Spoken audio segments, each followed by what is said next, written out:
What's up, gang? Genesee and I are leaving for the games this week. I'm so excited. I'm ready for the games to be here. Earlier this summer, we showed you guys what a day of games training looked like, but I don't really feel like it gave you a true sense of what training for the CrossFit Games really feels like. Because, you know, I feel like a lot of people have a tendency to make dreams and goals more daunting and a lot more difficult than they really need to be. When in reality, like, it just boils down to consistent, hardworking days. And that's what the games prep has really been about. I think just like any major goal that people have, training for the CrossFit Games isn't just this brutal bloodbath every single day that you're just grinding and suffering. We don't just send it on death race every single day. That's not what games prep is about. We only did workouts like that once or twice a week. Games prep boils down to equal parts hard work, intelligent decisions, and having fun. What we focused on was smart programming and listening to the body, really going off of feel and what felt right so we could make the right decisions to bring us back into the gym feeling strong the next day so we could stack good days on top of each other. That's how you obtain a goal. That's how you get a dream. But we have to be smart about it. We can't just beat ourselves down every single day. I get that Instagram and highlight reels make it look that way, but it's not. You'll fall apart. If you're always on the grind, you're gonna burn out. You have to have a good balance. It's a very fine line. You gotta have good balance.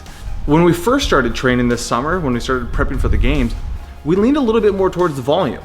Like, we were doing 5 to 8 pieces a day. We were doing a lot of heavy lifting, but eventually the body starts to get beat up. This is a long season. And so as the body started to get beat up and we wanted to peak our fitness, we started to lean a little bit more towards intensity. And it was more about bringing high intensity to our pieces, and we would only do 3 or 4 in a day rather than 5 to 8. But we would make sure that those were potent and effective and done really, really hard and at high intensity. And once you start getting to that point, it's almost as important to focus on recovery outside of the gym as it is as training in the gym. I think at one point in time, like, Ben maybe even programmed suntan after training. Or that could have been Genesee. Maybe she added that in, which is really likely.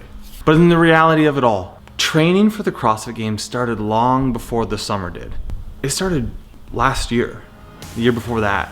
It's been a commitment to consistency throughout the long term. So before I leave for the games this year, I just want to leave you guys with a couple things that I've learned this year. Whatever it is that you want, commit yourself to it fully, like all the way in. Become best friends with discipline. Find any area to tighten up, to get better at. It's not comfortable and it's not pleasant in the moment, but that's where results are gonna come from. And by all means, have a love for the game. Enjoy it. Enjoy every aspect of it. Enjoy the trials and the triumphs, the relationships you build along the way, the support that you get. Enjoy that in the pursuit of it. Have a undying love for the game. Be grateful for it all. You do that, and I think you'll be satisfied with the outcome. Well, friend, he's almost in the barn.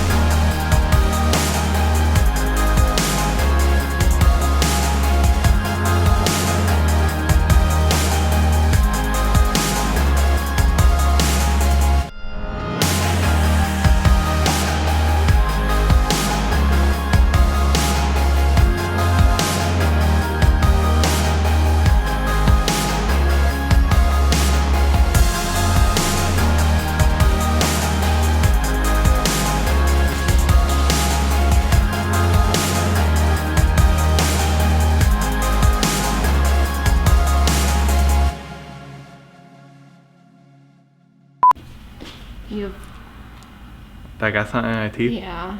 This is love. Thanks. Make dreams and goals a lot more daunting and more difficult than they really need to be. Bummer. I should never stress about getting in one shot because bloodhound over there. Oh jeez. Dog got out. Should we go get that? We should go get that dog. Okay.